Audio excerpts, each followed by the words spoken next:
On y va. Allez, Banot Erev Tov, je vous demande de la concentration, un peu moins de bavardage que d'habitude, et un grand sourire, parce qu'on est Chodesh Adar. Voilà. On rentre dans Adar, on rentre dans la Simcha. Et évidemment, la Simcha, je fais une petite parenthèse sur la Simcha, parce que c'est mon sujet de prédilection, vous le savez.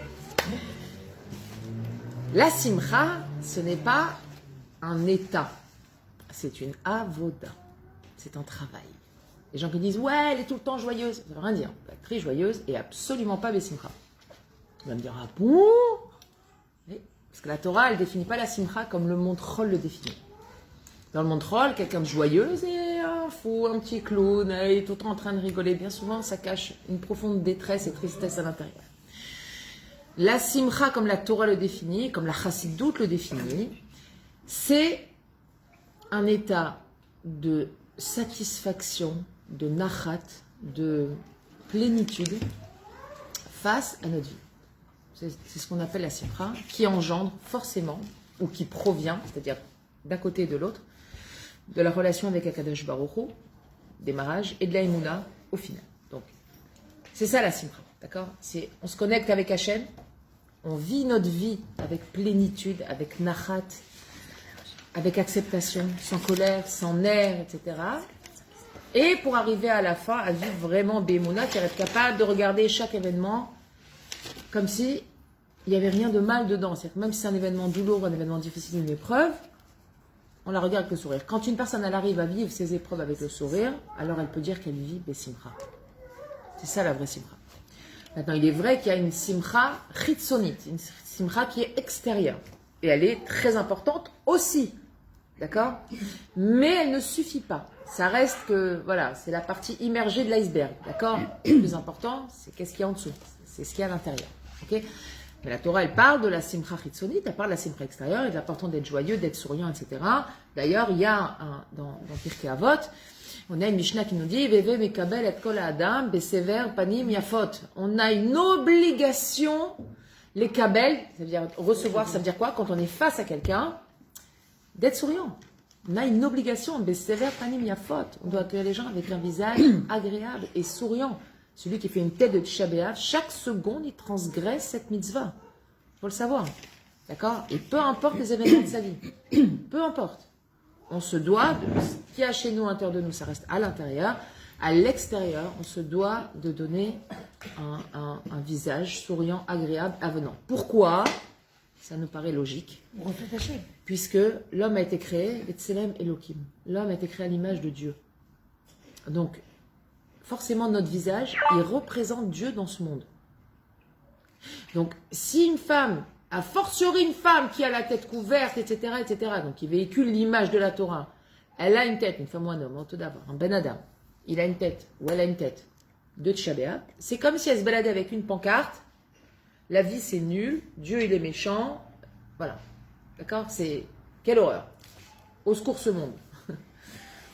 Donc, il est interdit d'être triste, il est interdit de faire la tête, il est interdit de ne pas être souriante. D'accord? Voilà, ça c'était la petite parenthèse sur la simcha.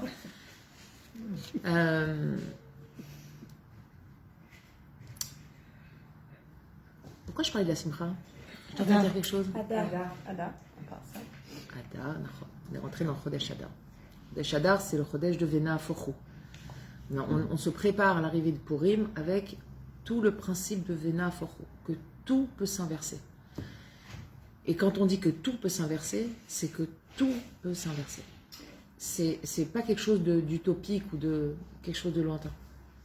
C'est que vraiment la dimension de Purim, si on arrive à capter la dimension de Purim, c'est cette dimension-là.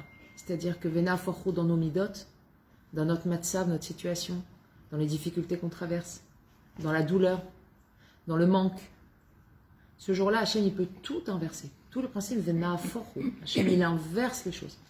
C'est pour ça que ce jour-là, je vous l'avais dit, je crois, l'année dernière, le jour de Purim.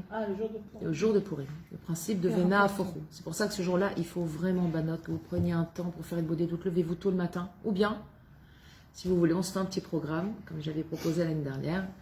On met tout le réveil, on fait un tikkun chatzot, chacune de notre côté. On ne va pas commencer à se réveiller les unes les autres. Mais... Et d'allumer une bougie pour Mordechai et Esther, une pour Mordechai, une pour Esther, de se lever, faire Tikkun Chatzot et de prier. Demander à Kadosh Baruch Hu vraiment qu'il inverse. Et pas que pour nous, prier pour l'armée Israël, bien évidemment. D'accord? La grandeur d'un juif, c'est prier pour les autres d'abord. D'accord?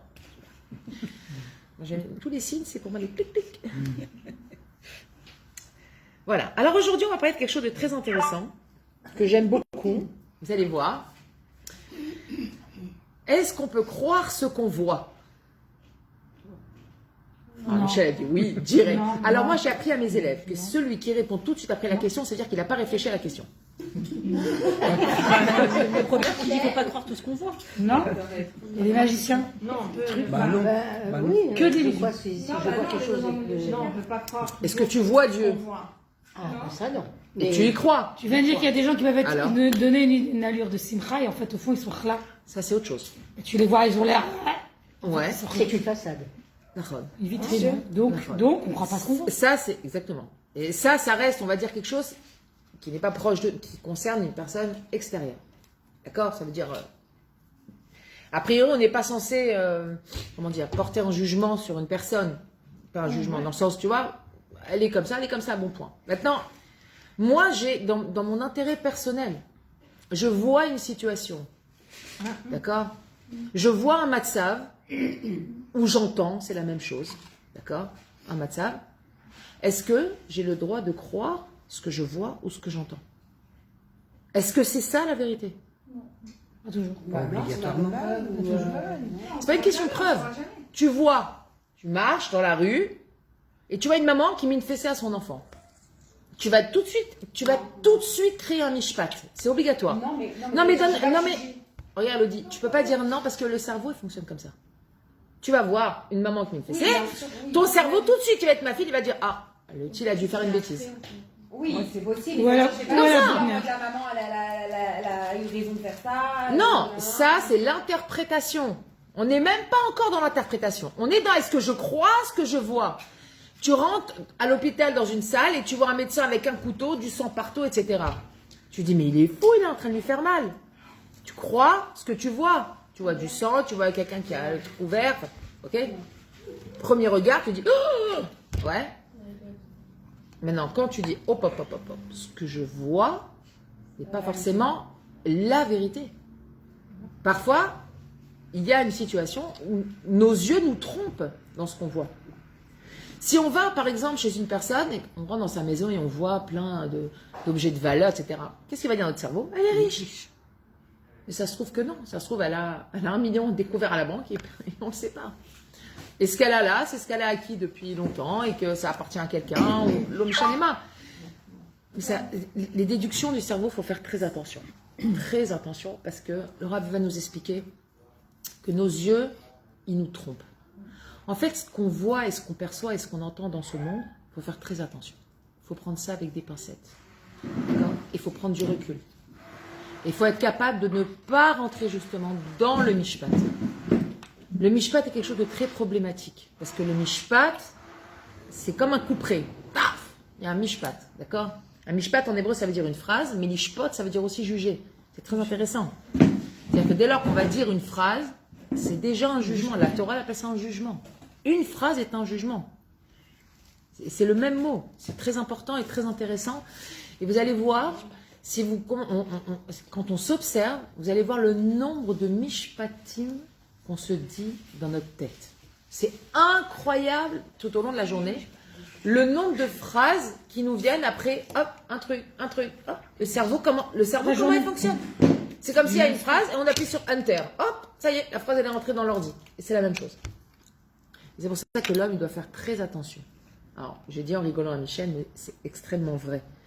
Quand on nous pose une question, on ne doit jamais répondre tout de suite. Il faut toujours laisser un temps d'arrêt.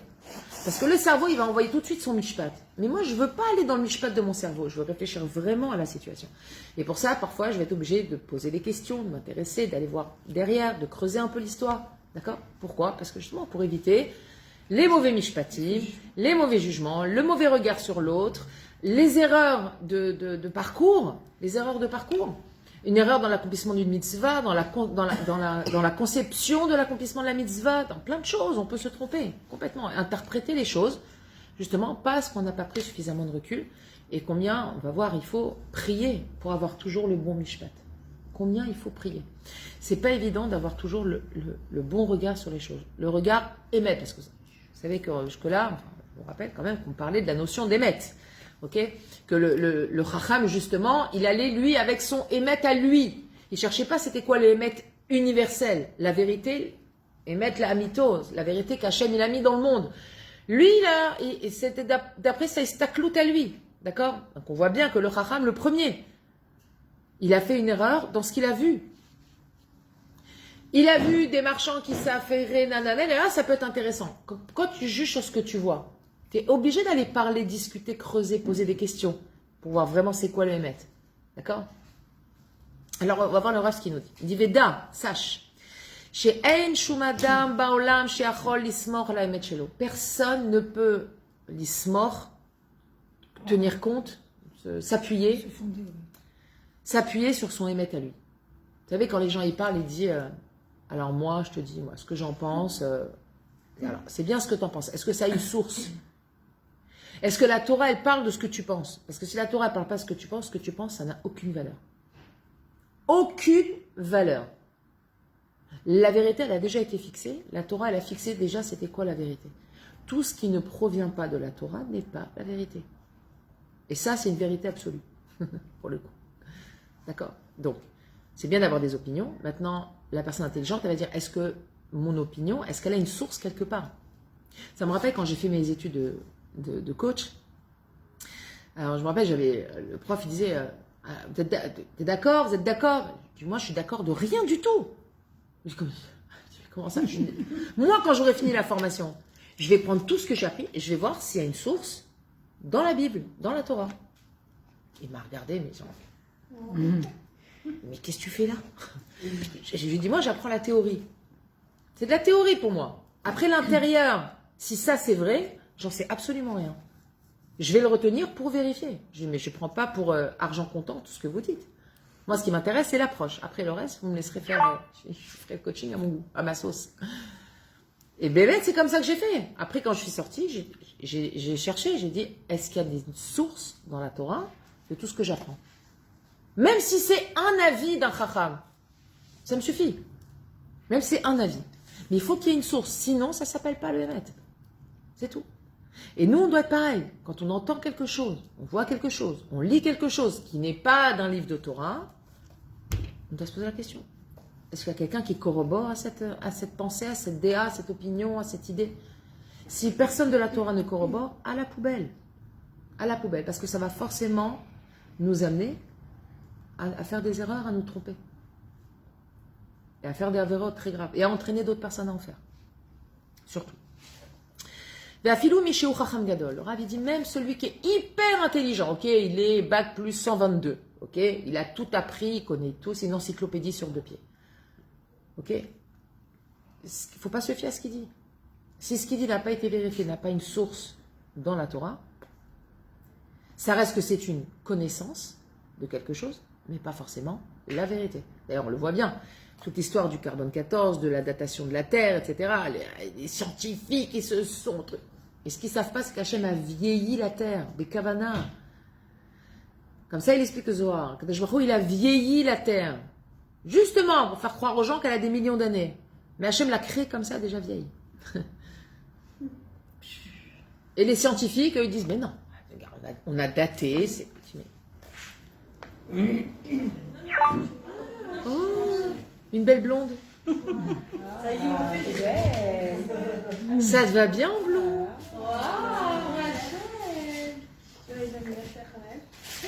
Quel rapport?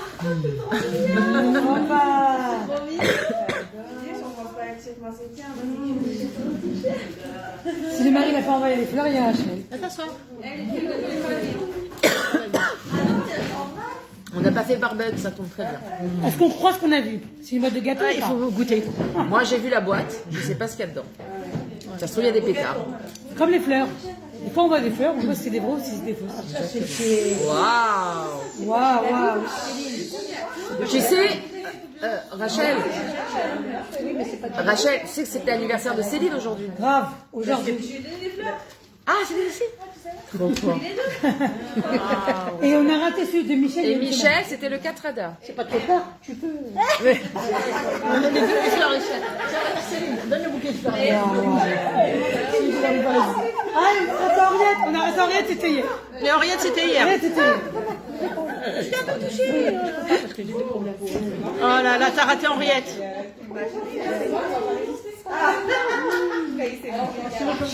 Hier. 14 ans. Banot, je vous rappelle juste qu'on est en direct, mais voilà. On a profité de l'anniversaire. Ah oui, il y a du monde. Ouais. Allez, on reprend. Afilou Michel Gadol, même celui qui est hyper intelligent, d'accord, on se rend compte que l'intelligence, c'est pas ça qui définit une personne amitié. Pas du tout. Quelqu'un qui est dans les lettres, c'est quelqu'un qui va vérifier si ce qu'il fait, c'est en cohérence avec ce que la Torah nous enseigne. Zéo, il n'y a pas une autre définition de la vérité. Sauf que le sauf, Chacham kachol sheye, ou eno yachol lismoch al atzmo veliot batuach shema shenyerelo emet zorachen aemet. Même le plus intelligent, il ne peut pas s'appuyer sur le fait que ce que j'ai vu, si je l'ai vu, c'est que c'est ça la vérité. Non, tu peux pas. Par exemple, quand la Torah elle parle d'un témoignage, il y a des règles. Tout le monde ne peut pas témoigner. Une femme ne peut pas témoigner. Une femme n'est pas fiable. Elle parle trop. Pas toutes, hein. Ouais. Excusez-moi. La femme ne peut pas témoigner. La Torah elle dit la femme n'est pas fiable dans son témoignage. Pourquoi? Parce que la femme, elle est trop regesh.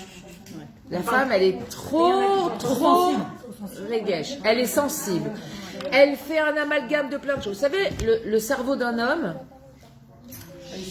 le cerveau d'un homme, c'est comme une marelle. Vous vous rappelez la marelle? Tac, tac, tac, tac, tac, tac, tac, tac, chaque chose à sa cage. Le cerveau de la femme, c'est une machine à laver. Il y a un grand tambour et on met dedans des pulls, des culottes, des chaussettes, des jupes, la couleur vert, violet, jaune, et tout tourne en même temps. Ça, c'est le cerveau de la femme. C'est-à-dire que nous, tout est mélangé. D'accord?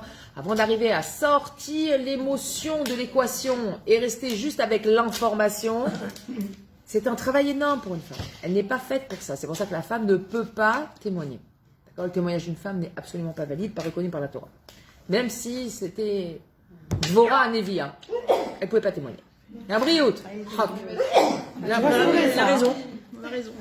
Al Pishnaim Yakum Davar. Comme ça, la Torah dit. Sur deux, ça repose. Sur un, ça repose pas. Sur deux, ça repose. Donc, deux éternuements, ça veut dire que c'est vraiment ça la vérité. C'est pas moi qui le dis. Hein. Dit vrai. Un. Al Pishnaim Yakum Davar. Sur les éternuements? Surtout. Al Pishnaim Yakum Davar. Une chose, elle ne peut reposer que sur deux piliers. Il faut qu'il y en ait deux. S'il n'y a que un, ça tient pas. Et s'il y en a 10? Ben, par exemple,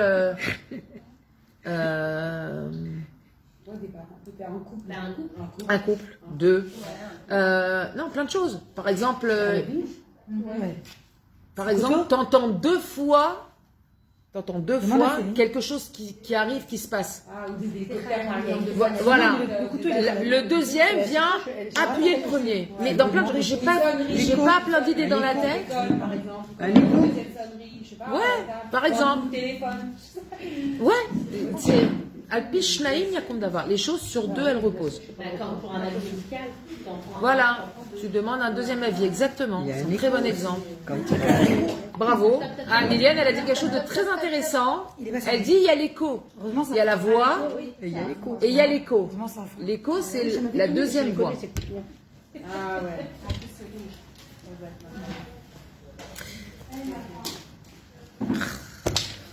Bon, pour celles qui nous suivent, ici c'est une grande famille, on est en maison de vacances, et tout le monde se lève, va, vient, circule, voilà, on se sent très très khofchi, et ça ne me dérange pas.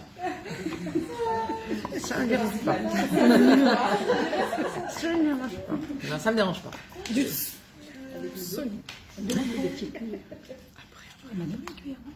Ça me dérange pas du tout à moi. C'est pas moi qui dois recevoir, c'est la Torah qui doit recevoir le témoignage. Ki Adam ou Katan Meod. L'homme, il est très petit dans ce monde. L'homme, il est petit. Vous savez, c'est quoi l'homme? Il est petit.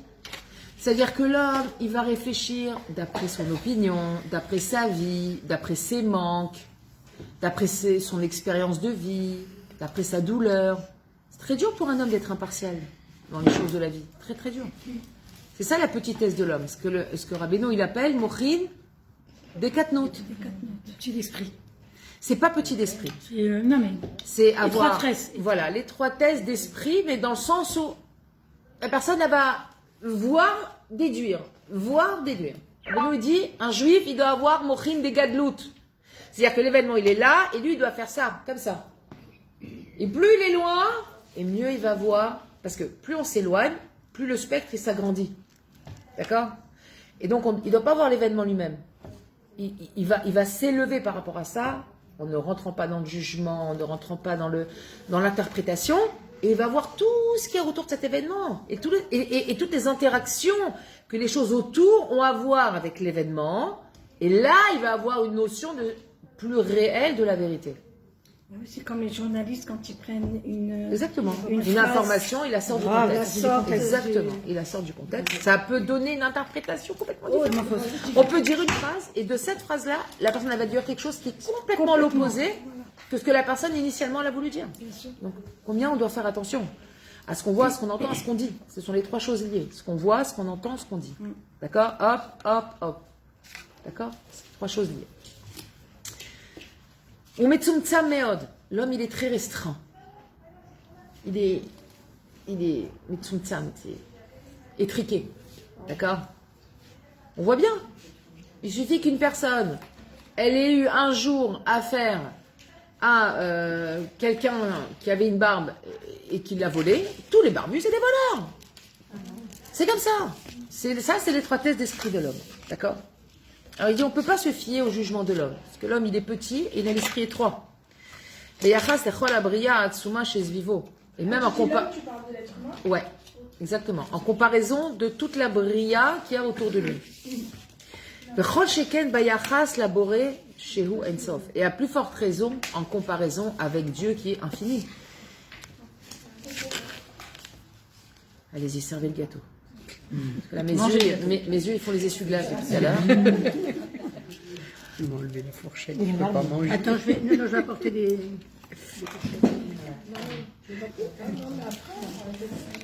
Mangez, ça ne me dérange pas. Au moins, vous avez la bouche pleine, vous ne parlez pas. Toi aussi. Non, moi, je ne peux pas avoir la bouche pleine. Si la bouche pleine, c'est un problème. Merci Michel pour le service. Normalement, c'était aussi ton anniversaire. Moi, j'ai reçu. Merci ma chérie. Qui c'est qui n'a pas reçu? Voilà.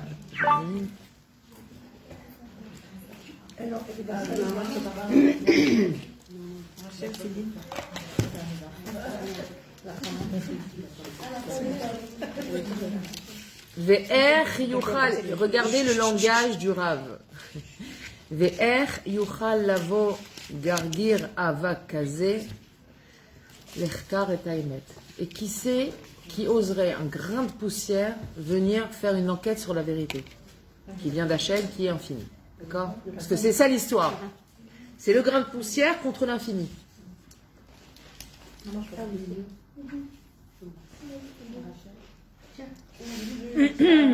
On attend. Allez, Yofé. Afilou Shlomo Amelech. Même Shlomo Amelech. Chez Kibel et Chormato Me'aboré Bematana. Ah oui, tiens. On n'est pas concentré aujourd'hui. Hein. Qu'aujourd'hui, Léa Inara, 5 sur vous. Si j'arrive à compter sur les doigts d'une main quand vous êtes concentrés, je suis largement tunisienne. J'écoute. Hein. Oui. Non, j'écoute. Je sais. Moi aussi. Ah, tout de suite, là. L'homme, il est étriqué. Exactement. Il est restreint. Non, je parlais de Shlomo Amelech. Il a dit il y a 2 minutes. Il n'a pas de chemin meilleur. Même chemin meilleur. Le plus sage. Bravo. Chez Kibel et Chormato Me'aboré Bematana. C'est pas qu'il était intelligent. Il a reçu l'intelligence d'Hachem. Bonus. D'accord? C'est pas que c'est bonus. C'est que c'est pas que c'est une personne qui est née, on dit bon, cette personne est intelligente, elle a acquis les choses dans sa vie. Hachem, il a pris toute l'intelligence du monde et il l'a mis dans la tête de Shlomo Ameler. Alors je recommence. Voilà. Hein.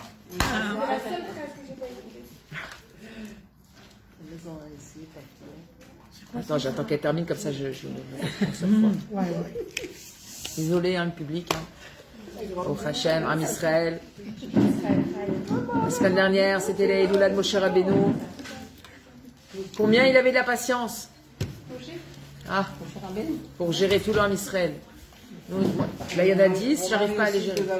On a plus que nous.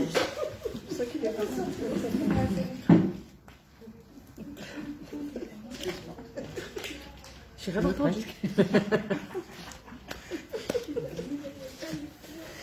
Bon, badanote. Allez, on se concentre et on écoute. Shlomo Ameler, il y a marqué qu'il a reçu la chorma d'Hachem des Matana. Il faut comprendre ce que ça veut dire. C'est pas que Shlomo Ameler, il est né intelligent. Tout le monde naît avec une certaine intelligence. Mais un jour, Hachem lui a dit, qu'est-ce que tu veux que je te donne? La richesse? La chorma? Ah, c'était pas depuis le début. Non. Et Shlomo Ameler, il a choisi de recevoir la richesse, donc la chorma. Donc qu'est-ce qu'il a fait Hachem? Il lui a donné toute la chorma du monde. Shlomo Ameler comprenait tout. Tout. Il parlait le langage de tous les animaux, de toute la bria, des fleurs. On ne se rend pas compte la chorma de Shlomo Ameler. On ne se rend pas compte. C'est inouï. La sagesse du roi Salomon, c'est légende dans le monde, même chez les goïms. D'accord? Et il m'a dit, même lui, ou Behemet aya chacham mikol adam. Behemet, c'était le plus intelligent de tous les hommes. Veyada et razé abria, siach ofot vechayot ou behemot. Il connaissait le langage de tout, des oiseaux, des animaux, de tout. D'accord? Ketzad ovrim, orkim, nistarim, me'eretz le'eretz. Il savait tout, comment la migration, comment elle se faisait. Il connaissait tout sur toute la bria. Alors quoi, il s'est réveillé, il savait tout ou il a étudié facile? Non, il a reçu. C'était facile. Non, il a reçu le matana. Comme il a tout compris. Matana. Il n'a pas eu besoin de travailler pour ça. Depuis qu'il est né? Non, un peu plus tard. Il n'a pas écouté. Il savait manimtsa bebeten adama. Il savait ce qui se passe à l'intérieur dans le ventre de la terre. Le noyau, les atomes, l'attraction terrestre, des notions scientifiques. Il connaissait tout, les étoiles, mais tout. Vous imaginez ça devait être passionnant de parler avec Shlomo Ameler. Oui, c'est fatigant aussi. Passionnant. Waouh. Echant monim otsarot, comment les trésors enfouis, tous les trésors qui enfouis dans ce monde, à quel endroit il y a ça, à quel endroit ça, où sont cachés Mais il les n'a pas grandes dévoilé tous ces richesses. trucs-là, en fait. Hein? Il n'a pas dévoilé tous ces trucs. Il en a dévoilé une grande Parce partie. qu'au final, quand tu apprends des choses du Par exemple, il a dévoilé physique, tout ça. la chorma justement de Refoua Tagouf. Ouais. Il a transmis à une de ses concubines, le Moyen-Orient. Une qui a fondé l'Asie. D'accord, c'était une princesse du Moyen-Orient qui est partie s'installer en Asie. C'est pour ça que beaucoup de Refoua viennent de là-bas. Et il a 1000 femmes. Ça provient, bien sûr. Il est intelligent, le mec, il a 1000 femmes. C'est Shlomo Ameler qui a transmis. Ah oui. Il a transmis. D'abord, il y a eu Avraham Avinu qui a transmis à Ketura. Ketura, ça me dit que C'était Agar. D'accord, qui était une princesse égyptienne. Il a transmis donc toute la sorcellerie, le pouvoir de la sorcellerie. Justement, exprès pour les anéantir. Il n'a pas donné ça à Matana. C'était un cadeau empoisonné. D'accord? Parce que la sorcellerie, ça allait les détruire. Et Shlomo Ameler, il a donné tout le monde chinois, etc., asiatique, de la Refoua, etc. Ça provient d'une des concubines de Shlomo Ameler. Shlomo Ameler, il a transmis des secrets de la Refoua, du corps. Plein de secrets du corps. Vous n'êtes jamais posé la question comment ça se fait qu'ils sont tellement brillants? Enfin, c'est incroyable. Ils ont des notions de c'est phénoménal, ces Asiatiques. Donc c'est Shlomo Ameler. Extraordinaire. Bien, Shlomo Ameler. Exactement. C'est Shlomo Ameler. Oui. La médecine chinoise. La médecine chinoise, quoi. Ouais, tout ce qui est médecine chinoise. Mais tout ce qui est, tu prends le reiki, tu prends les sports de combat, tu prends tout ça, le judo, le karaté, le ci, le ça, la refoua sinite, l'acupuncture, tout ça, ça vient de là-bas. Tout ça, ça vient de là-bas. C'est incroyable. Et encore, il y en a plein, on ne les a pas tous en tête, mais il y en a des dizaines de chokmot. C'est phénoménal. Au malach, à la malachim, les malins. Il dominait les anges dans le ciel. Shlomo Ameler, tellement il était intelligent. D'accord? Val bene Adam le mata. Et tous les hommes dans ce monde-là sur terre. Ve'al tzvaot ashedim. Et même sur les armées de Shedim, il avait une shlita. Il Moi, je traduis Shedim pour ceux qui comprennent. Shedim. Les esprits, les Ouais, enfin, on aurait traduit vulgairement des fantômes. fantômes. Mais c'est pas des fantômes, c'est des... C'est des esprits comme ça. Ouais, des diables, des... Je sais pas comment on traduit chez des esprits. Un démon, des démons. Voilà, et chez Dim, c'est les démons. D'accord? C'est les forces, tout ce qui est les forces du mal. Verroulé, etc., etc. D'accord? Ça veut dire qu'il n'y avait aucune chorma qui échappait à Shlomo Améler. Af ou Amar. Et seulement il a dit, Amarti Erkama, j'ai demandé à Hachem qu'il me rende sage.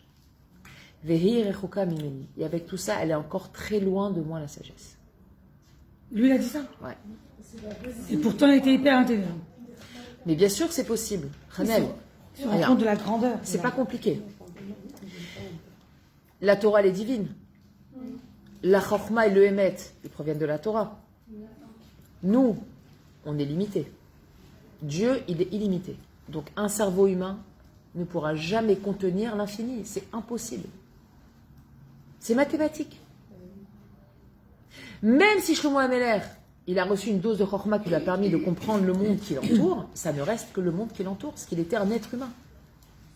Et que la Chochma et le Emet, ils viennent d'Hachem. On ne peut pas atteindre ce niveau-là dans ce monde. C'est impossible. On est limité. Donc forcément, il y a un moment donné, on va se cogner dans le mur. Obligatoirement, il y a quelque chose. Donc, il y a ce qui nous entoure avec toute la chorma du monde. Et avec ça, avant d'arriver à comprendre tout ce qu'il y a dans ce monde, ça demande énormément de travail. Et Shlomo Améler, il avait reçu ça. Mais il avait compris aussi une chose.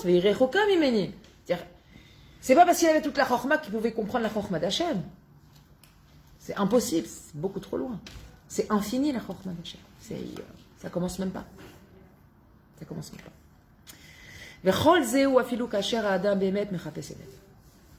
Il dit, même, il dit tout ça, même, ça existe, même lorsqu'une personne, elle cherche absolument à découvrir c'est quoi la vérité.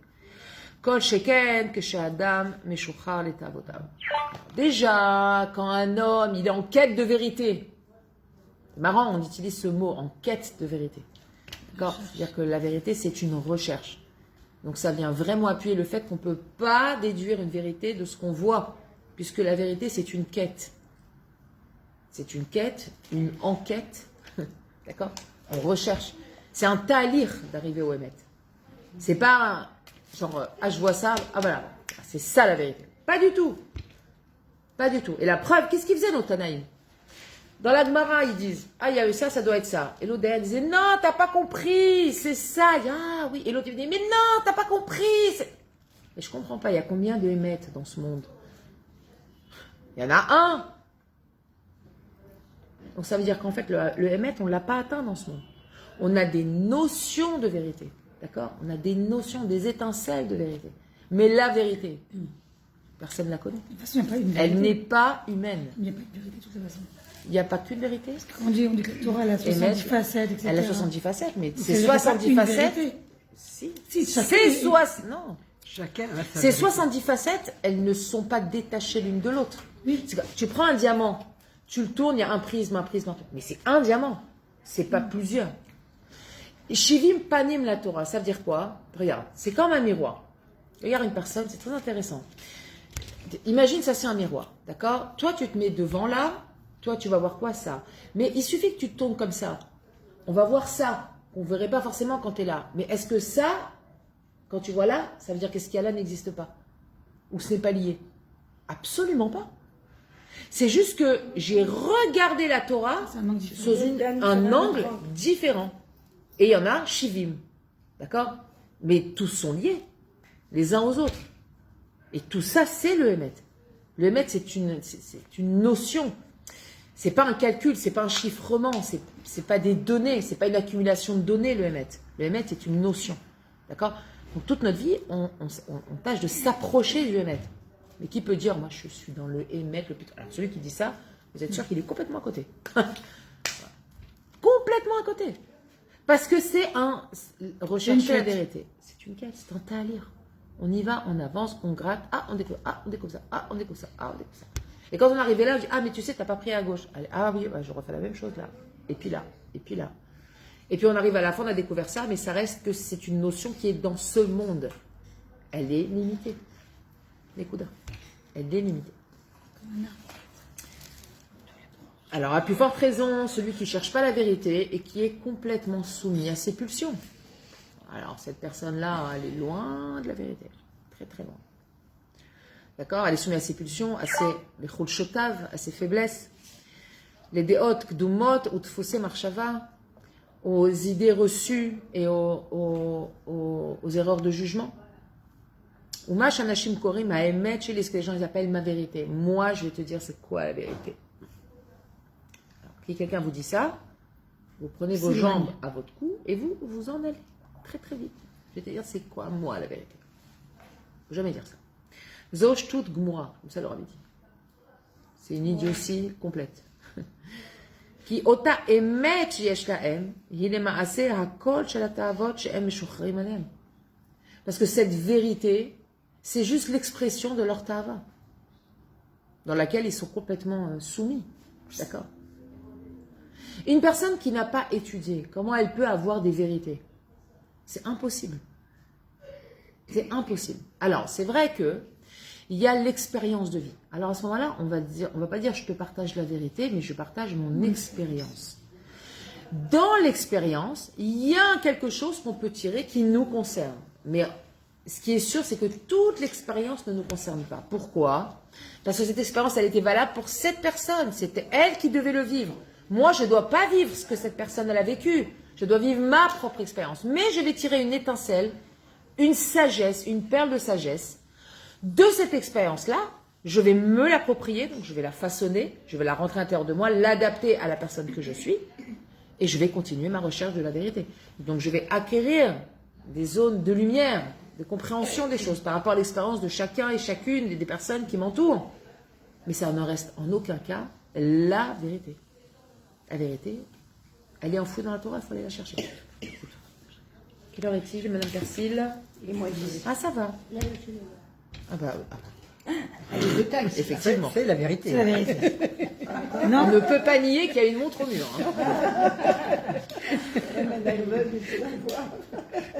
Ça se trouve, c'est une fausse. Arrêtez de croire ce que je dis.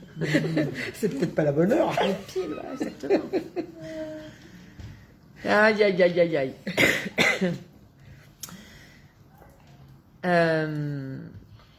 שהן המביאות אותם להחליט שאותו דבר שמתאבים לו, או שנוח להם, או מתאים להם וכולי, הוא האמת. Et c'est justement, comme elles sont plongées dans leur ta'avot, c'est ce qui va leur faire dire que ça c'est bien, ça c'est agréable, ça c'est une bonne chose. Parce que moi je kiffe. Regardez, un truc tout bête. On va rencontrer une amie, elle n'a pas le moral. Viens, on va faire du shopping, j'adore le shopping. Est-ce que cette personne, elle a dit le Hémet? Viens faire du shopping, j'adore le shopping. Oui. Mais demande-moi à moi ce que j'aime. Oui. Ne me parle pas de ce que toi tu aimes. C'est déjà tronqué. Ah, je kiffe ça. C'est pour elle, à elle. Ouais, mais c'est pour elle, non. Pas pour l'autre. Chai, tu dois, une personne, tu veux lui dire kiffer, pose-lui la question, c'est quoi ton kiff? Allez, viens faire du shopping, j'adore le Si shopping. elle lui dit autre chose que ce qu'elle veut elle, donc c'est pas. Si c'est une amie, elle s'en fout. Elle prend ce qu'elle suit, ce qu'elle veut. Moi, par exemple, on va kiffer demain, on va aller dans un truc. Si c'est pas ce qu'on fait. Non, tu dois dire, je vais kiffer demain. Est-ce que tu veux venir kiffer avec moi? Ah, tu pars dans ce sens-là. Ben oui, c'est ton kiff à toi. Comment tu peux... D'accord? Tu peux pas savoir. Où est-ce qu'on va demain? C'est le plaisir de l'autre personne. Tu peux pas savoir. Ouais, c'est vrai qu'on a tendance à refuser. Mais bien sûr. comme quand tu vas à on est l'hôtel. un peu envahissant. C'est-à-dire Il y en a leur kiff, qu'on c'est définit, Il y en a qui se baladent. et on s'approche des autres en fonction de qui nous sommes nous. Mais c'est un manque d'intérêt parce que ce qu'on doit savoir et chercher à connaître, c'est ce que l'autre il est. Ce que moi je suis, je le sais déjà. Pourquoi je ramène ma fraise? Ça n'intéresse personne. La question qu'on doit poser, c'est qu'est-ce que tu aimes? Qu'est-ce que tu veux? Qu'est-ce qui te ferait plaisir? C'est quoi ton kiff à toi? Ou alors tu dis par exemple, demain je vais faire quelque chose, est-ce que tu veux? Non, oui, tu peux dire ça, mais je veux dire, en l'occurrence, tu rencontres quelqu'un qui est pas bien. Qu'est-ce qui te ferait plaisir là? Un bon chocolat. Qu'est-ce qui te ferait plaisir? chocolat. Tu veux une pizza? Je t'achète une pizza. Moi, je déteste ça, mais c'est ton kiff, je te fais. forcément ça, si la personne est très mal, tu Non, peux pas mais... lui dire, je t'amène dans un restaurant, Mais si, peut-être qu'un repas kef, à ce moment-là, c'est voilà, ça lui fait plaisir. Et puis ça lui fait plaisir que je lui commande, que je vienne, je l'accompagne, je lui amène. Ça lui fait plaisir, c'est de l'attention, ça fait plaisir l'attention. C'est pas forcément, on n'attend pas forcément de la valeur intrinsèque. On attend de l'attention. Et justement, la vérité c'est ça, c'est aller chercher ce qu'il y a chez l'autre. Je kiffe là. Pas par rapport à moi, d'accord? Tu es en train de faire la crise de kiff. Ouais.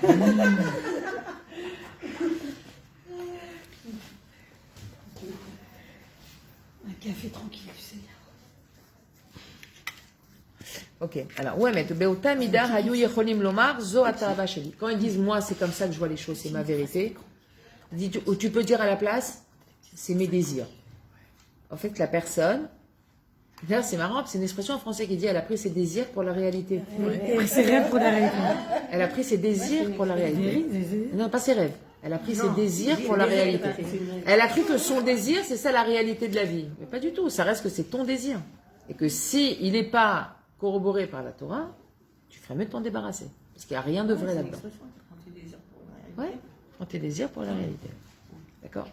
Et c'est bien une erreur, parce qu'on le dit dans le sens d'une critique. Pas dans le sens d'un compliment. D'accord? Et en fait, à la place, Bimkom, Zoa Emet Sheli. Donc à la place de dire Zoa Emet Sheli, ça c'est ma vérité, c'est mon désir, c'est mon plaisir à moi. Ve'ar et Aya, et la preuve. Shechol kama zman hem meshanim et da'atam lefi ha'ta'ava shel oto zman. Et la preuve, c'est quoi? C'est que ça change. Exactement. C'est que c'est valable tant que ça leur plaît. Ah oui, un jour, Le jour où ils ont plus cette tava, c'est plus la vérité. Un restaurant. Un jour, c'est un voyage en Amérique. Exactement. Or, la vérité, c'est quelque chose d'immuable. Ça ne peut pas être échangé. C'est pas échangeable, la vérité. D'accord? C'est pas modulable, la vérité. La vérité, ça bouge pas. D'accord? Alors que là, on voit bien que les gens, au fur et à mesure, c'est comme la mode. La mode. Cette année, c'est la mode du vert, la prochaine du rouge, l'année d'après du doré. Chaque année, c'est... Ah ouais, la couleur, c'est super beau. Ma chérie, tu dis ça tous les ans quand ils sortent les couleurs dans les magasins. Donc, ça ne dit pas quelle couleur tu aimes.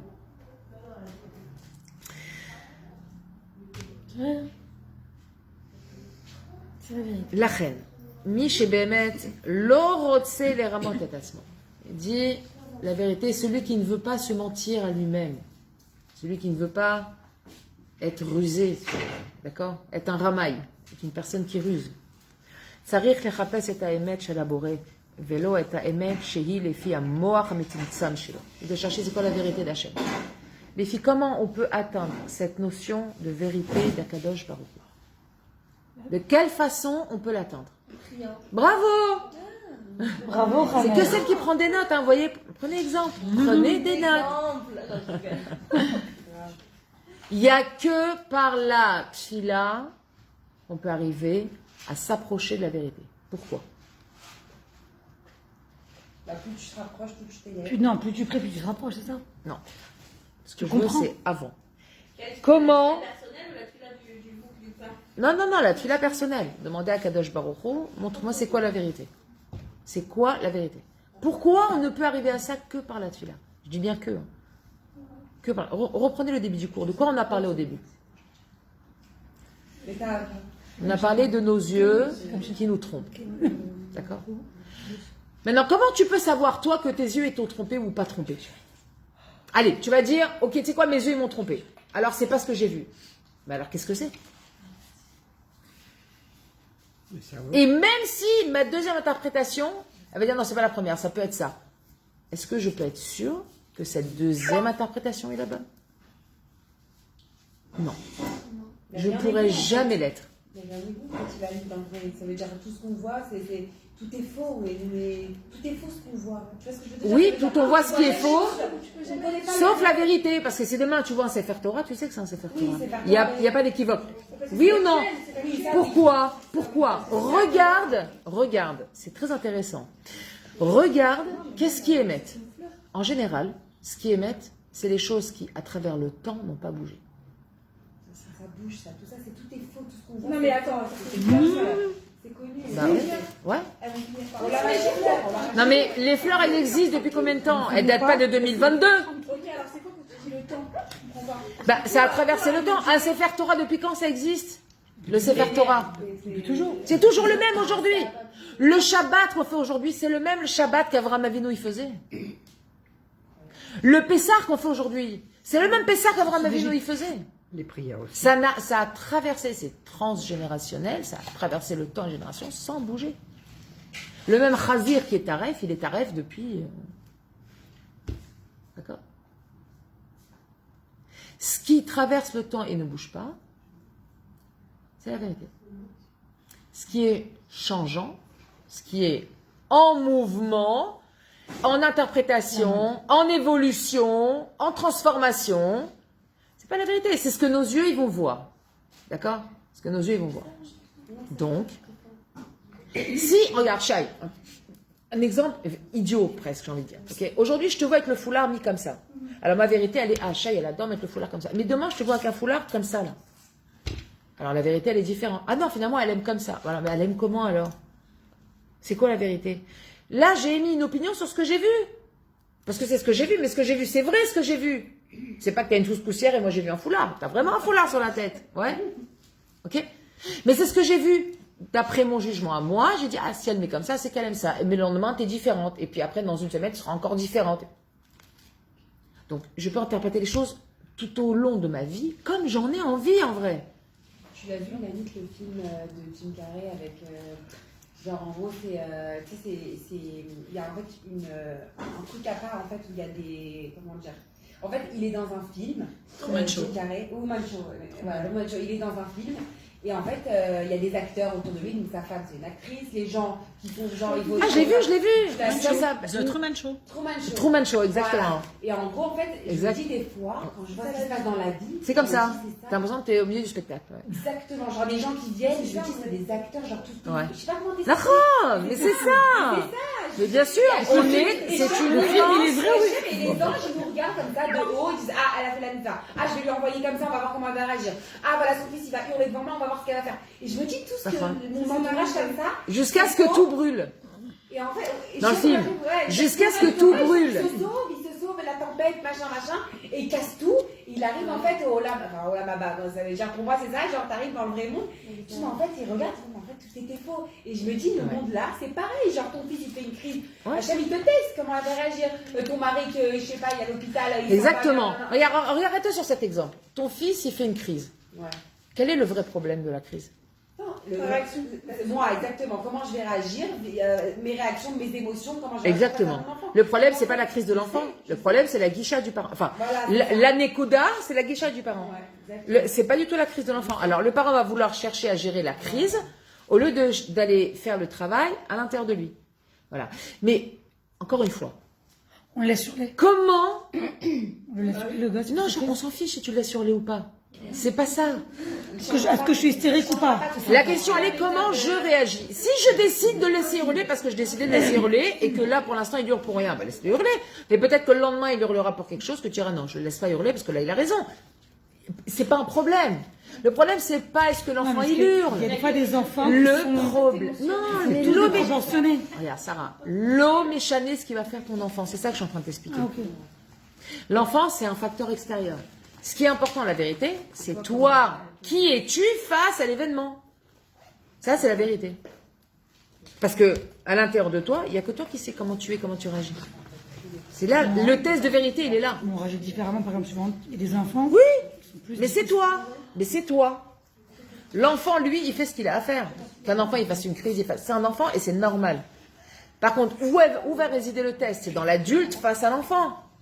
Donc la maman qui dit, ah, j'en ai marre, les enfants ils crient. C'est pas ça le problème. Le problème, c'est pas que tes enfants ils crient. Le problème, c'est que tu ne supportes pas le cri de tes enfants. C'est ça le problème. C'est ça, c'est sur ça que tu dois travailler. L'enfant, ça restera toujours un enfant. Un enfant il crie. Donc en fait, en travaillant cette chose-là, à travers la tefila et un travail personnel, en fait, tu vas arriver à être capable d'entendre ton enfant crier sans que ça te dérange. En fait, les gens, ils comprennent pas ça. Et quand tu arriveras là, ton enfant arrêtera de crier. En fait, c'est que les gens, ils comprennent pas ça, en fait. genre, en fait, c'est vrai que C'est quand Mochin on des se marie- Gadlout. Ça, c'est un exemple de Mochin des Gadlout. C'est quoi Mochin? Je sais pas c'est quoi ça veut dire. Voir les choses en hauteur, avec la hauteur. Ne regarde pas l'enfant écrit, un enfant écrit, c'est Avoir du normal. recul. Ah, Avoir je du te dis, même recul. moi, hein, je te parle même pour moi, quand on se marie, et ben en fait, on n'a pas l'expérience, on sait pas c'est quoi être parent. C'est avec le temps à avoir l'expérience, on comprend comme ce D'accord. que tu dis. Mais au début, quand on va te marier, tu vas avoir des enfants, mais tu sais, t'es un peu perdu parce que tu comprends pas l'écrit, les pleurs, etc. Et ben t'es au bout. Et en fait, les gens, et je vois que beaucoup de femmes aujourd'hui, et ben elles se trouvent dans cette situation. Et elles ne savent plus comment gérer leurs enfants parce qu'elles se disent peut-être qu'elles sont pas bien, elles sont pas bon travail, mais en fait elles sont tout à fait voilà, tu vas vite. Elles en fait, sont normales. tout à fait Ce qui n'est pas normal, c'est qu'elles perdent de pied devant un événement pareil. Voilà. Mais oui, mais tout le monde en vrai, toutes les femmes, et moi, je veux dire toutes les femmes qui se marient, qui ont des gosses au début, comme on n'a jamais été parents, les mamans elles n'ont jamais été jamais été maman, t'es pas formée, donc tu comprends pas quand ton fils fait une crise, il pleure, il se met par terre. Je suis. il hurle, Regarde, il s'abat. Elodie, t'as raison. des fois, t'as des enfants T'as raison, qui la sont maman, elle sait pas comment réagir. Voilà. Mais la question, elle n'est pas là. Elle est encore derrière. Est-ce que tu vas perdre pied parce que tu ne sais pas comment réagir? Ou est-ce que tu vas te mettre à prier en disant Hachem, aide-moi, je ne sais pas comment réagir, en restant zen? La vraie question, elle est encore là. Elle est encore derrière. C'est tout. Et c'est pour ça qu'on est dit que la seule façon d'arriver à la vérité, c'est par la tfila. Parce que si ce n'est pas Hachem qui te montre quelle est la vérité, tes yeux ne te montreront jamais. Tes oreilles ne te le diront jamais, ta bouche ne te le dira jamais.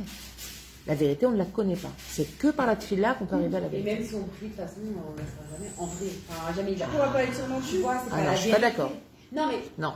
Si tu pries, tu dis à Hachem, montre-moi c'est quoi le Hémet, tu vas voir que si tu es Ma'amina dans ta tfila, Hachem, il va vraiment te montrer c'est quoi non, le mais je Hémet. te parle, oui, la même, mais je te parle par rapport au christonisme qu'on voit autour de nous. Ça, tu vois, tout ce qu'on voit autour de nous, Ce que tu as autour de toi qui ne te concerne pas, eh ben ça ne te concerne pas. Oui, c'est ça ce que j'allais te dire. Qu'est-ce que Ah ça fout Ouais. Pourquoi on Des va prier autres. pour ça en réalité? Non, je t'ai pas dit prier pour ça. Je t'ai dit Ah pour non. prier pour toi être dans le Hémet, toi-même. Et être dans le Hémet, parfois, c'est justement être capable de ne porter aucun jugement sur ce qui m'entoure. Ok. Mais si j'ouvre un livre d'Alachot, je sais à peu près les La halakha, c'est pas d'Oresh une interprétation. Les Chachamim ont déjà fixé la halakha. Là, c'est de l'apprentissage pur et simple. C'est pas d'Oresh une interprétation, la Oui, mais halakha. c'est un moyen de nous rapprocher. Non, non, la halakha, c'est Retzon Hashem. La Torah pose la question, elle dit Maïe Retzon Hashem. Halakha. C'est quoi faire la volonté de Dieu? C'est la halakha. Ça, c'est la volonté d'Hachem. Oui, donc Bon. ça.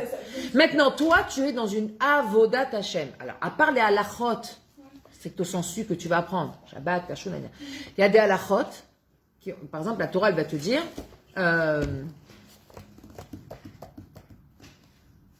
Evedan et kol adam les kafsrout. Tu dois trouver un kafzrout à chacun. Bon. T'as un voisin, anti-religieux, anti-Torah, pas de commentaire. Dans les ok? Et Dave, dès que t'as allumé les bougies, mais la musique est à fond, t'as envie de lui trouver un cafsrout à celui-là? T'as pas envie. T'as juste des clalottes qui viennent à la bouche que tu retiens parce que t'es un ben adam normal. Ouais? Et pourtant, la Torah te dit, oui, tu dois lui trouver un cafsrout. Donc c'est quoi le Hémet? C'est ce que tu ressens ou ce que la Torah elle te dit? Si la Torah elle te dit que lui mérite un kafsrout, toi tu peux dire, ah, alors là, franchement, tout le monde, sauf lui. Juger suivant les mérites. Trouver des circonstances atténuantes.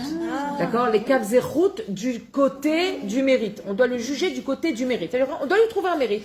Il a des circonstances Mais il a atténuantes. toujours un mérite, excuse-moi. Bien sûr. Mais il y a des gens, ils sont tellement nagua badava, tellement dérangés, tellement ils tapent sur les nerfs. Il dit, celui-là, il a zéro mérite, celui-là. Tu vois, il ira brûler en enfer, celui-là. Ouais.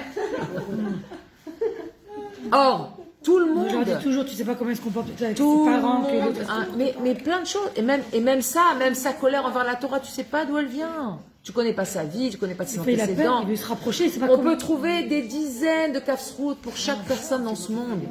D'accord? Pourquoi? Moi, je dis souvent, ouais, mais lui. Je dis, regarde, c'est simple. C'est mathématique. Moi, j'aime pas les maths. Hein. Mais il y a des fois, malheureusement, force est de constater que les mathématiques nous rendent service. Si la Torah, elle a dit ça, c'est que c'est ça. Tu vas, commence pas à réfléchir. On t'a pas demandé de réécrire la Torah, Baba. Les maths. La Torah, elle t'a dit, Vedan et Kol à Adam et Kavzerhout. Kol, c'est dire tout le monde. Kol à Adam. Il n'y a pas mis Choutzme. Non. Il n'y a pas. C'est pas marqué. Et Rabbi Nachman, il va encore plus loin dans la Torah Resh Pebet. Il écrit quoi? Il dit, et même le rachat gamour, tu dois lui trouver un Kav Zechut. Pourquoi? Parce qu'à partir du moment où tu vas lui trouver un Kav Zechut, tu vas réveiller dans le ciel une étincelle de tchouva qui va rentrer dans son cœur. Et tu vas lui permettre, Veit bonanta, et ça il a repris un télim, c'est marqué dans les télim, Veit bonanta al mekomo, ve'enenu. Et tu vas commencer à réfléchir sur mekomo, son endroit, qu'est-ce qu'il est, ve'enenu, et tu vas te rendre compte que il n'y a plus. En fait, ce rachat il a disparu. J'ai une autre personne devant moi. Ça vous est jamais arrivé? Ou vécu ou entendu? Sur la route, deux voitures qui roulent, et l'autre, elle se rapproche un peu trop, et truc et tout. Bref, frère, l'autre, il descend, ouais, là, là, et l'autre, ah. Ils commencent à se disputer, espèce d'eux, et tous les noms d'oiseaux, ok? Et puis, il commence à remplir un constat, là, et puis il voit son nom, il voit le nom de famille, il dit, ah, c'est marrant, moi, ma famille aussi, c'est comme ça, et puis Tom, ah, mais tu viens de là-bas, mais t'as connu mon grand-père, ah. Et puis t'avais commencé à rigoler. Je comprends pas. Il y a 8 minutes 25, vous allez vous flinguer les deux. Qu'est-ce qui s'est passé? Il a trouvé quelque chose qui a créé un lien entre lui et cette personne. C'est fini, il n'avait plus la même personne en face de lui. Mais alors, qui c'est qu'il y avait avant? C'était lui? Ouais. C'était lui. Mais elle est partie, cette personne. Pourquoi? Parce qu'elle a mis quelque chose de différent, de positif, qui a immédiatement créé un lien.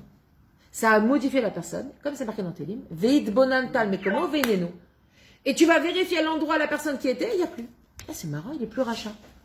Il crie plus, il m'a plus maudit, il m'a pris dans les bras, il m'a dit laisse tomber, de toute façon mon copain il est garagiste, il va m'arranger la voiture, et chacun il prend sa route, et avec des brachot, il dit, je comprends pas, ça a commencé comme ça finit, comment c'est possible?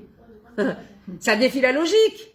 Et pourtant, combien d'histoires comme ça? Il y a eu des tonnes dans tous les troumim, il y a des histoires comme ça. Parce que si la Torah le dit, c'est que c'est vrai. C'est tout.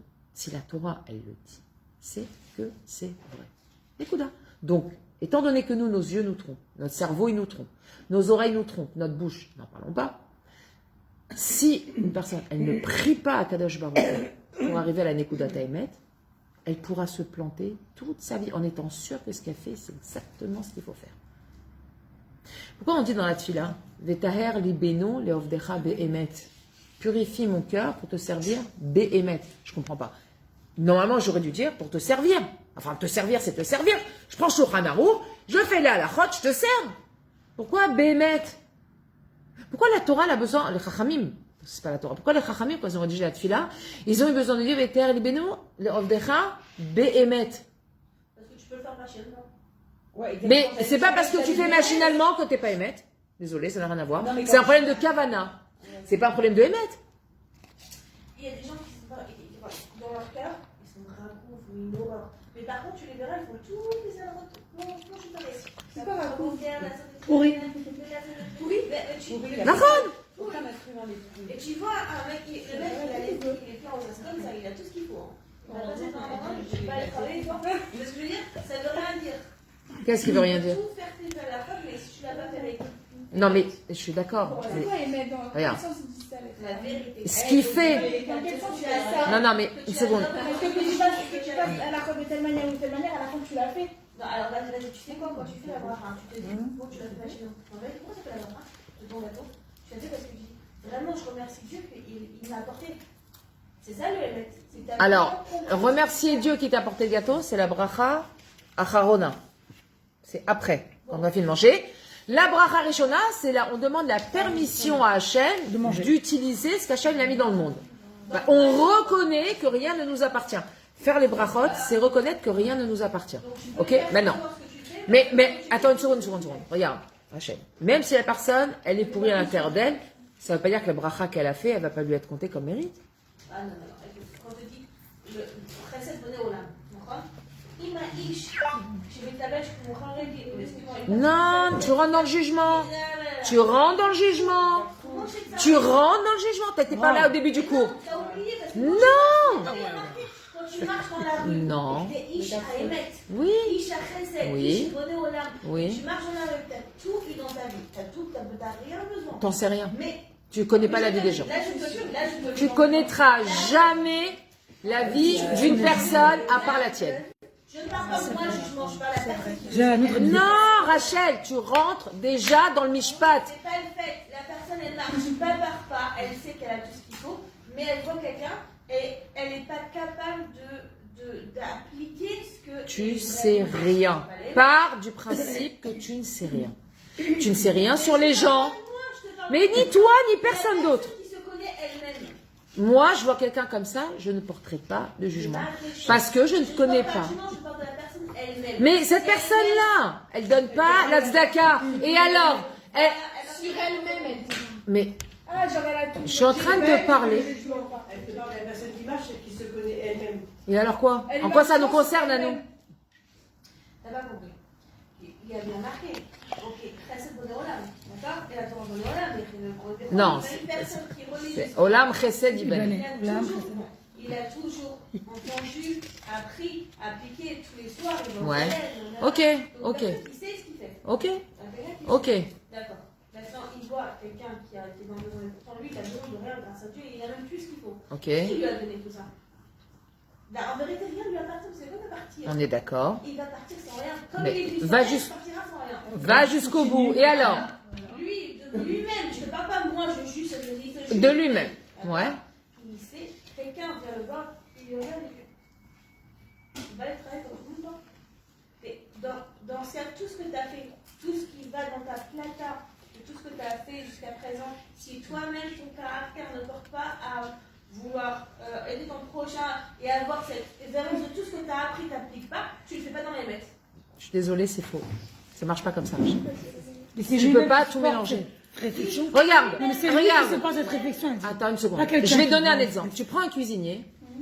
Quelqu'un a cuisiné. Ouais. Il a mis 42 salades sur la table.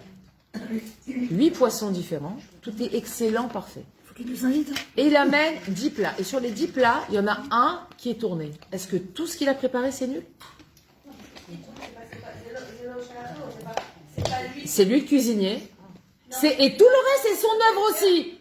Tout le reste, c'est son œuvre. Est-ce que parce qu'il y a un plat qui est raté, ça remplace tout le reste? Attention, si tu me dis que lui, il savait qu'il a acheté le poisson et qu'il avait la date de mais il l'a quand même fait, donc tu sais ce que tu fais. Non, mais peu importe. Achève. Tu savais, est-ce que tu fais des rations? Non, ça s'appelle Midatadine, ce que tu fais, et on n'a pas le droit d'être Midatadine. Sache-le. Pas de moi, pas de quelqu'un d'autre, de toi-même. Mais même de soi-même, personne ne va se dire une chose pareille. Chacun, il a le droit D'être faible, hein. d'avoir un Yetzerara, et je vais même te dire mieux que ça, il n'a pas le choix. Tout le monde a un Yetzerara. Lui, ça va être ça, mais toi, entre guillemets, quand tu vas voir ça, ça va te choquer encore plus. Pourquoi? Parce que toi, tu es à l'opposé de ça. Mais encore une fois, tu es Nagwa Batavar. Attends, je te dis un truc. Non, Rachel, regarde. Non, mais regarde. Ce que je vais t'expliquer. Mais on s'en fiche, c'est pas important. Tu le fais avec le émettre ou tu le fais par machination? Peu importe. Peu importe. Et ça ne nous regarde pas. C'est toi, le émettre dans Le émettre de cette personne, je n'en sais rien. Et je n'en saurai jamais rien. Je vais te dire pourquoi. Parce que cette personne-là, elle est venue réparer quelque chose de précis dans ce monde. Je ne parle pas de la personne. Mais attends, tu veux que chacun se mette à parler sur lui-même, c'est quoi sa vérité? Non, mais ça regarde personne. Tu peux pas faire ça. Parce que tu vas rentrer dans le monde personnel et le tikkun amidot de chacun dans ce monde. Mais ça va pas. Tu peux pas faire ça. Ici, écoute un cours. Eh bien, chacune, elle va mettre en application. Oui, c'est différent. Non, mais. C'est pour ça, regarde, Rachel, c'est pour ça que j'ai dit que tu ne peux arriver au Hémet que par la tfila. Et la tfila personnelle. Parce que moi, quand je vais demander à Hachem le Hémet, je vais recevoir une dose de quelque chose dont moi j'ai besoin. Mais quel rapport cette fille-là, le émettre? Si, c'est ça, si. Ben, c'est ça, c'est ce que j'explique depuis tout à l'heure. Non, mais là, j'ai pas compris, là. Il fallait être là, il fallait pas être au café manger. Non, laisse tomber. Ok. Parce que t'étais pas là tout le temps à lire. Parce que Non, mais elle nous suit, hein. Non, Elle est fan et tout.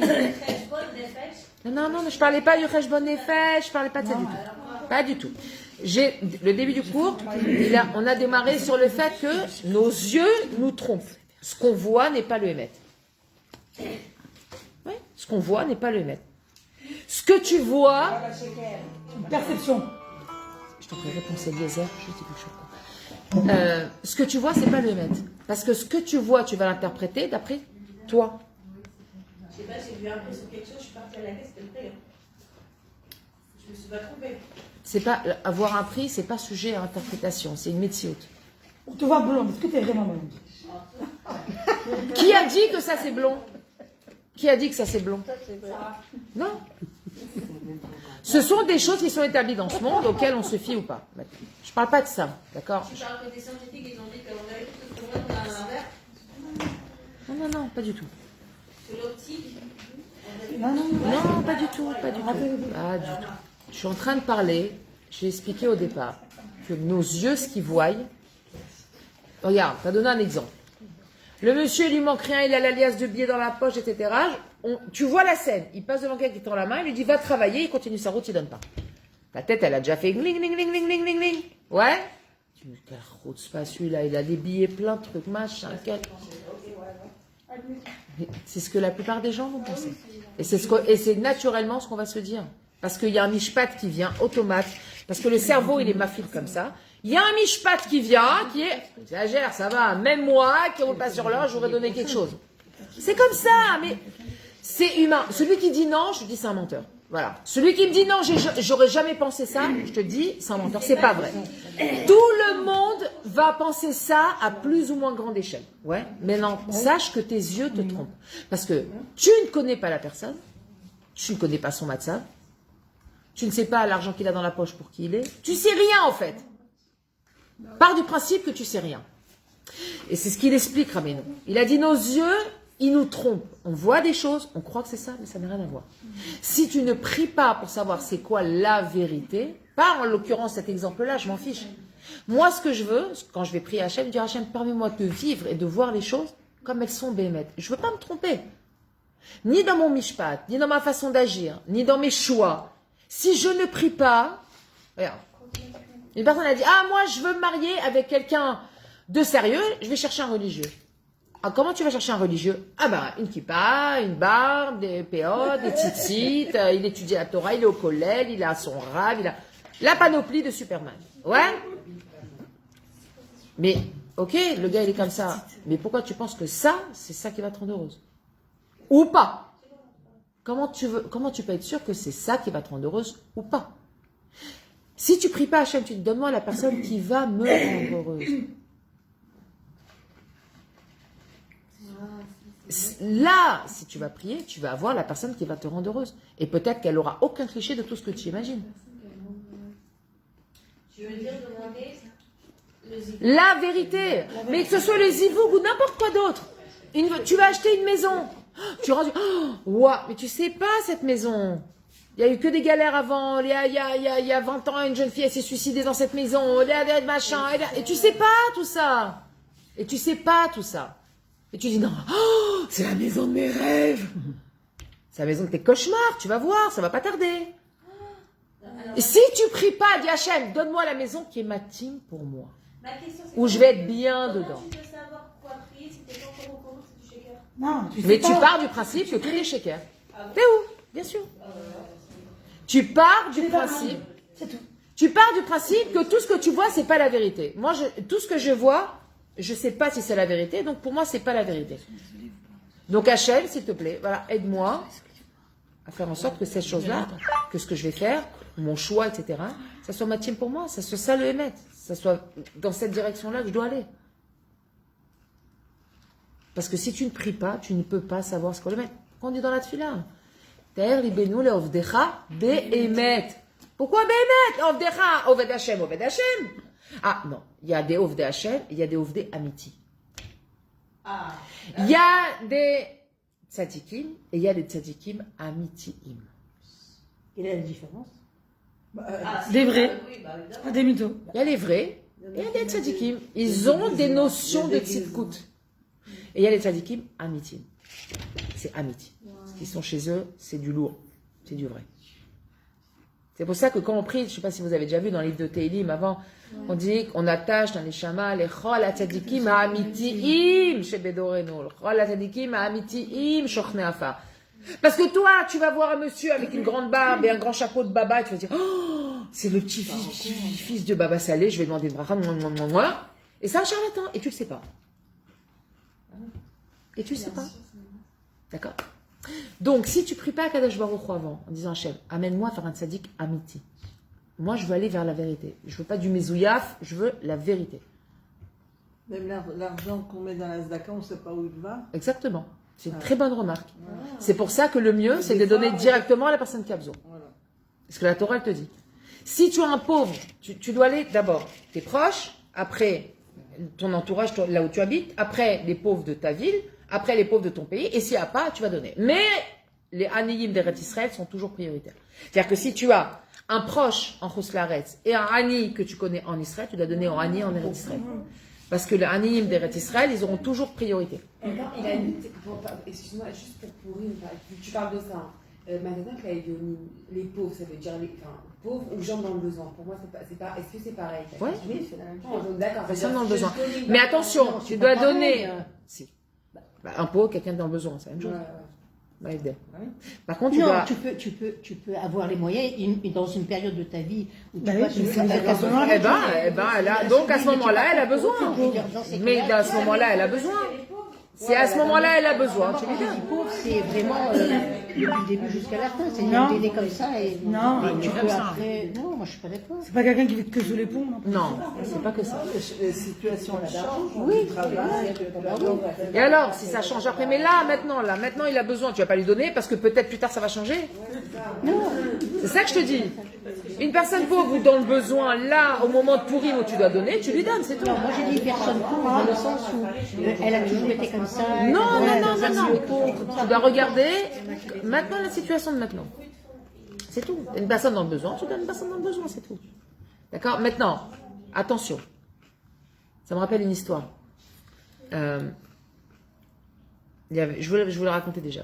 Elle m'a beaucoup marqué cette histoire, ça fait 10 années, je l'ai lu, mais un jour, il y a le fils de Rabbi Nathan qui écrit une lettre à son père et qui lui raconte tout ce qu'il a pu, les mitzvot qu'il a pu faire, pas dans le sens de se vanter, mais pour partager avec son père, sa rouchaniout, son travail, son avancée, regarde papa où j'en suis, et ça, et tous les mois, je suis makpi, donner mon maaser, et quand Rabbi Nathan il a reçu la lettre, il lui a réécrit, en retour, il lui a dit, est-ce que avant de donner la tzedaka, tu pries Dieu? Et son fils, il lui a répondu, non. Il dit, je n'envie pas du tout ta tzedaka. Un, c'est le fils de Rabbi Nathan, c'était pas un charlatan, ok?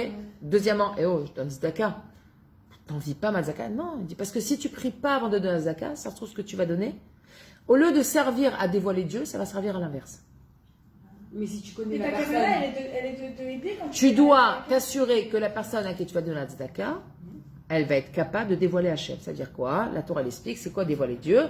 C'est une personne qui soit Shomrei Shabbat, Shomrei Mitzvot, Kashrut, d'accord?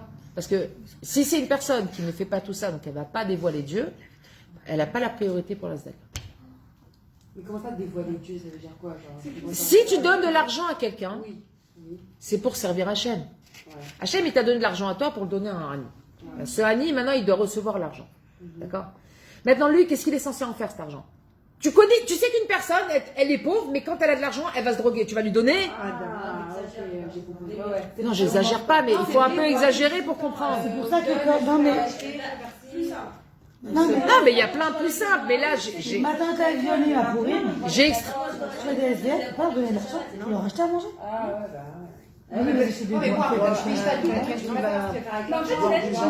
D'accord. Mais est-ce qu'elle a au moins un domaine dans lequel elle dévoile Dieu? Par exemple, cette personne, elle est pas Shomar Shabbat, mais elle prie toujours Béminyan. Elle n'arrive pas à Shabbat, c'est compliqué, mais par contre, elle va au tefilot 3 fois par jour. Ça arrive, hein. Tu sais, moi j'ai rencontré toutes sortes de personnes. Hein. Tu peux pas savoir. Ça, elle a dit, moi, par contre, moi je vais prier. Ou alors, une femme, elle te dit, non, moi je peux pas mettre une jupe, mais j'ai tout le temps la tête couverte. Il y en a plein.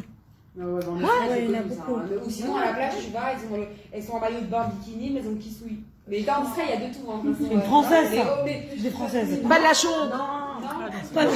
Non, mais je trouve que vraiment les Français sont très genre, t'as vu pourquoi mes petits sous, un maillot de bain, nan, nan. Voilà. Et maintenant, Voilà. si Tu c'est- vois les mishpatim? Les mishpatim. C'est vrai. Non. Et qu'à Israélienne, on est très. Maintenant, je suis devenue israélienne, moi je suis très genre, au contraire, c'est bien, elle commence par le dessous. Peut-être que dans un moment, elle sera plus super. Tu vois? Alors qu'avant, j'étais un peu mentalité française. Les Français sont très. Regarde, elle se couvre. On est Très critique. Très critique, les Français. Très critique. Comment c'est possible? Très dans le blabla, très dans la Critique et râleur. On est critique, on est critique là. C'est critique, on est les Français, on est critique, faut dire. Enfin bon, on essaye de s'améliorer, mais. On est des râleurs. Heureusement que le Dieu remonte le niveau. Hein. Est-ce que tu connais un endroit? Est-ce que tu connais une place du Kikar à Natania version israélienne? Ça n'existe pas. Tu connais une place du Kikar à Natania version israélienne? Ça n'existe pas. T'as déjà vu israélienne, elle s'assoit? Ça n'existe pas. Enensman, yalla, yalla, mer, yalla. Exactement. Ça n'existe pas. Sauf que. Elles s'assoient, elles veulent kiffer. Elles vont rigoler entre elles, elles s'en fichent qu'il y a autour d'elles. Qui me dit que c'est mettre que tu dis là, je suis. Personne. T'as raison, tu dois les prier pour être sûr que ce que je t'ai dit, c'est la vérité. Oh, moi je peux pas voir ça. Ah oui? Peut-être que c'est pas le cas. Mais ah ouais, j'ai aucun problème avec ça. Hein. J'ai aucun problème avec ça. On peut pas faire généralité non plus. hein. Généralité. C'est une généralité ce que je dis, mais la plupart, faut dire si, mais bon après. On va essayer, on va essayer de pas généraliser. Mais toujours est-il que, en l'occurrence, quand tu dois donner la tzedaka, tu dois t'assurer que la personne, elle va dévoiler Hachem un minimum avec. Oui, mais ça c'est difficile, tu peux pas lui poser la question. Après, elle fait ce qu'elle veut. Non, tu ne Toi, poses pas la question, mais toi, tu vas te renseigner. T'as-tu dévoilé la chaîne? C'est délicat. D'accord, mais quand tu devais marier tes enfants, t'as vérifié avec qui ils vont se marier? Pas du tout. Elle n'a pas vérifié qu'ils allaient être les maris et femmes de ses enfants. C'est venu comme ça. Moi, elle habitait en Israël, donc elle a vu. Mon fils aussi, la fille aussi. En vacances, quand je suis chez elle a vu mon mari en vacances. Ah d'accord. Alors, mais quand même, si tu avais vu quelque chose de grave chez lui, tu l'aurais dit à ta fille. Ah bah ça c'est sûr. Bon bah voilà. Donc tu dois vérifier. Tu aurais vérifié, tu aurais vu quelque chose, tu n'en aurais fait pas. Oui, mais enfin bon, entre guillemets, mais... Non, il n'y a pas de guillemets là-dedans. Hein. C'est pas entre Je guillemets. vais pas rentrer dans ma vie. C'est pas entre guillemets, c'est vrai. Il y a prescription. On avait beau lui dire... Oui, mais t'as vérifié, t'as regardé quand même, t'as vu qu'il y avait quelque chose, t'as agi. Alors c'est pareil quand tu dois donner un tzedaka. Si tu donnes un tzedaka, mais tu sais que cette personne, je sais pas, t'as un safek que cette personne, elle a vraiment des problèmes d'argent. Ou si, tu vas vérifier d'abord, tu jettes pas ton argent comme ça. Ça, j'ai jamais vérifié. Quand on me dit par exemple la personne est dans le besoin et machin, bon, systématiquement.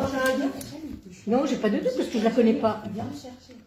Je la connais pas. Souvent on te dit une famille est dans le désespoir, une famille elle est dans ça. Toi tu la connais la personne? Tu la connais pas.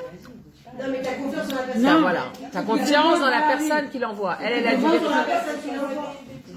Enfin, si tout le monde envoie et que personne n'a aussi l'antécédent de cette famille, C'est ça qu'on il y a demande. aussi Tu connais la il y a personne. aussi un peu des arnaqueurs. Quoi, dans ce- Ça existe domaine-là. aussi, pardon. bah, Ça existe heureusement. aussi. Bien sûr, il y a beaucoup d'argent. Ça existe aussi. Non, mais c'est vrai que la personne qui met le. C'est pour ça qu'il faut donner, Bah note, il est 10h30. se renseigner.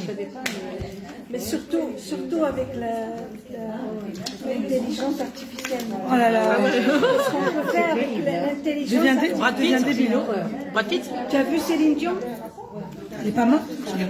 On a inventé un album à elle, 16 chansons, alors qu'elle n'a jamais chanté ces chansons. Ah oui, mais Mais avec Nagui, tous ceux qui sont intelligents, c'est pareil.